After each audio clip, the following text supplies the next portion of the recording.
Hi everyone, I just wanted to give you a quick tutorial on up here in the right hand corner. Sometimes we call it a candy bar or a waffle. So when you go to google.com, you always see this lovely Google word right here. Sometimes it's decorated for a holiday or it has some visual pictures or clip art.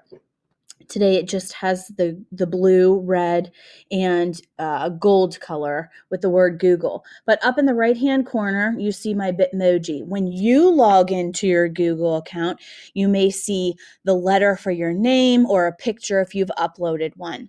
Mine has my Bitmoji here. So here's the candy bar or the waffle. I'm going to go ahead and click on it because that's what I'm going to talk to you about today. So if I click on the candy bar or waffle, you get a drop-down menu. If I see my slider toggle here, you see a bunch of different icons. We're going to use many of these icons this year.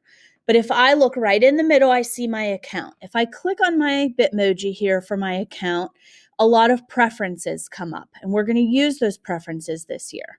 Next door is my contacts, and that's where a bunch of the email contacts come in, or your parents' phone numbers, or ways to get a hold of your parents or even you. Next to it, I have my mail, and I'm going to do another tutorial about how to set up some of your mail.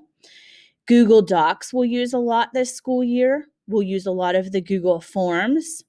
Myself and Mr. Spooty and Mr. P use a lot of Google Sheets this year. We're going to talk about a big word. It's called data.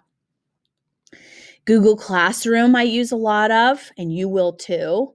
Same with Google Drive. We'll use a lot of Google Meets. I hope you used that last year. If not, we're going to use a lot this year. We use a lot of Google Slides.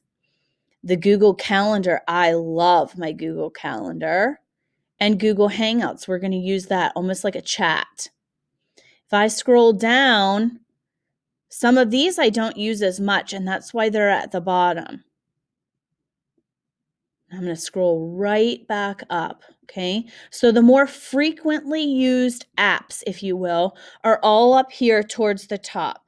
But I want you just to remember the word up here. I use Waffle, Mr. Spooty likes Candy Bar, Mr. P uses both of them. But please know that word up here, when we use it, Candy Bar or Waffle, that's what we're talking about. And you need to make sure you know where that is, okay? So Candy Bar or Waffle. Or if you happen to know a better word or you come up with a better reference, let us know. We can add it, okay?